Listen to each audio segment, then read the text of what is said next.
Hi everyone, welcome back to part 2 of Haunted Hydrology. Last week we talked about some really spooky things, and this week we're still going to be talking about some really spooky things. So if you're interested in listening to those Haunted Hydrology themed stories, ooh, continue listening. Thanks so much.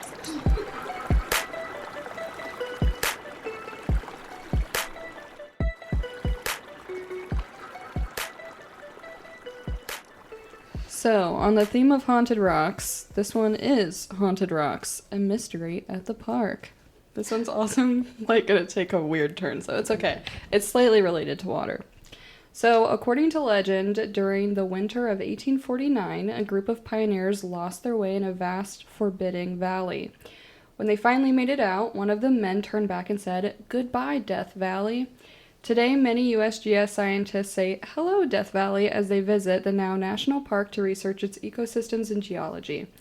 The park was also the site of a mysterious phenomenon, rocks seemingly moving of their own volition and leaving a trail in their wake. You can find the rocks of the racetrack playa on perfectly level ground. These rocks find their way to the playa below due to erosion from the mountains surrounding the area. So, why am I talking about this for an episode of Haunted Hydrology? Are ghosts to blame? Slowly pushing the rocks forward in a lonely desert scape as their only source of entertainment? No, although it'd be cool if something supernatural was going on, scientists in 2014 discovered that the movement was a result of a rare combination of frozen water and wind. In the winter of 2014, a rain event formed a small pond that froze overnight and mostly thawed the next day. Driven by small gusts of wind, the ice sheet that was only a few millimeters thick broke into pieces and built up behind the stones. This ice and wind combo slowly pushed them forward. This process was captured using time-lapse photography. And you can also visit the area today and take pictures of these snaky rocks for yourself. Yeah, I thought it was cool too. People thought they were haunted rocks. They're not. Doesn't that kind of make you wonder, right? Like back in the day, there was all these thoughts of this or that and what it was. And, superstition to explain natural phenomena. Right, and now we can define. So what in 20 years or 50 years or 100 years are we going to have definitions for that currently we don't? Well, some of them I just think are so weird.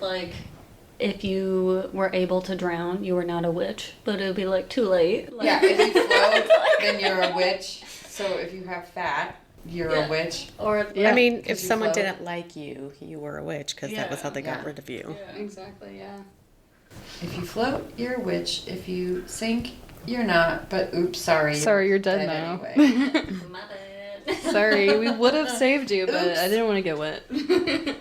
Okay, but that is the story of the Haunted Rocks. I hope you enjoyed that one. Alexa, take it away. Okay, my last thing is I just want to talk about the Museum of Shadows, also in Omaha. Museum of Shadow? Yeah. Clearly I don't spend a lot of time in Omaha. Well, I went to this museum with my family, and it is... What is it? It's cool. So the Museum of Shadows is downtown Omaha. It used to be in Papillion, and it's 2 stories of over 300 certified haunted objects. It's people have donated these things all over from the country and from different countries too. But there's dolls, there's a World War II helmet with a bullet hole in it, there's teeth and bones. One of the dolls that was in the Annabelle film is there. Ooh. What? How do you get something certified as haunted? I don't Spooky know. stuff has to go on. Yeah, I don't know. The certification process that we have to go through for stuff. I want to know. There I want to know what the is the certification test for a looks haunted like. Well, go to the museum and ask. But I don't know if I want to because it's really cool to haunted go. dolls freak me out because I've listened there's to too many a life-size podcasts clown there. of weird stuff that happens when people go around some dolls. So, anyways, this museum that's in Omaha, downtown Omaha, is super cool. It's voted one of the most haunted museums in the world. And it's been on a ton of TV shows. On Disney Plus, Travel Channel, Destination America, The Hauntest, Highlight Hollywood, Beyond the Reality Radio with Jason Hawes and J.V. Johnson, Paranormal Caught on Camera, a bunch of different stuff. It's super interesting. There's like embalming equipment and I don't know. No. So does it like have little plaques that tell you what they do? Yeah, so there's for each item that they have, there's like it'll have like a little sign that says if it's got a name, who donated it, and like what was reported with it. So what is in place there to make sure that something doesn't like follow me home? A lot of the stuff's in cases, so you can't actually touch it. I mean, yeah. I wonder if they like put some kind They of like bless the area or They something. might. They or, have like, they have cameras throughout, Smoking. and like on their website you can go and it'll show you like pictures of like weird things that the cameras have taken, and there's like a video of like one of the dolls like moving like on its own. No. Yeah, but it's cool to go to just to especially like if check it's in it a out. case and it like moved. Can't blame that on the Creepy wind. doll Okay, so face. you went. I did. How creepy was it? Did you feel anything? Uh, Experience anything? So they have, it's 2 stories in the basement. They have this area that if you're going to go in, they want you to use holy water. And I was like, no, I'm feel not like- going to go in that area. Yeah, That okay. freaked me out. But my brother went and he said it was a really, really, really creepy doll with like chains around it. And I can't remember what the name was, but I was like, nope, I'm not. So It's probably I was for the just best kinda- that you don't remember what its name yeah, is. I was just like really nervous. Like, I don't want to mess with that stuff. I'm I like, know, I I'll need go in something and look, following but I'm me. not touching. I'm not thinking anything. I'm not, if I feel something, I'm out, you know? Yeah. I mean, I think if a ghost decided to haunt me, they'd just think that I was really lame.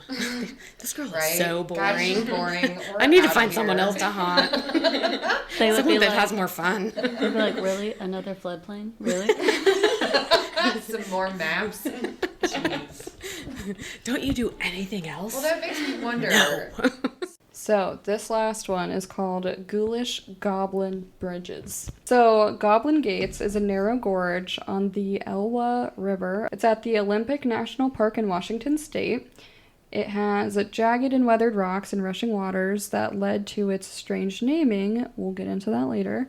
The USGS runs a water monitoring stream gauge on the river to measure the water's height and flow. That's basically why it made Haunted Hydrology. A stream gauge? Researchers use a stream gauge, among other tools, to contribute to the Elwha River Restoration Project, which is coordinated by the National Park Service. More about the Goblin Gates. So this is from the National Park Conservation Association's website, not the USGS's website anymore. In the northern section of Olympic National Park, the powerful currents of the Elwha River rage through jagged rock ledges and plummet into the mouth of the Rika Canyon. An explorer called Charles A. Barnes named the gorge after seeing what looked like faces in the rocks near the water's edges. He wrote in his journal that the rocks seemed to have tortured expressions and a gloomy and mysterious character, and that the whole stretch resembled the throat of a monster. Some people claim that there is magic in the area that protects the site from human tampering. People have attempted to bridge the gates twice. The first bridge washed away, and the second decayed and was removed. For now, it remains a really cool area for hikers to explore. One could speculate that the goblins in the rocks help preserve the area, though one might also assume they'd prefer a bridge to be theirs. Isn't that like a goblin thing? I don't know. That's what I thought about. Trolls and bridges. Maybe it's not a goblin Goblins thing. The are like troll the toll. bankers that like gold. At least. Well, there according must to be gold Hogwarts. in that river. I don't know. I was also just thinking if somebody saw a bunch of faces and rocks, like maybe they were under the influence of something. Yeah, like back in the day, Well, there's a lot. Explain the bridges that washed away. Jamie, would you like to explain how a bridge could be washed away? Perhaps from a high water event. Like a flood. Like- What do you mean? Like a Like- flood. Rushing extreme waters, maybe, But it's a perhaps. haunted flood. Yes. Exactly. A I mean- haunted flood. And the ghosts just wash away with the The ghost, flow. the ghost is actually surfing. Well, they said it looked like the throat of a monster, so one could Throw say up. No, that So that it ate the bridge.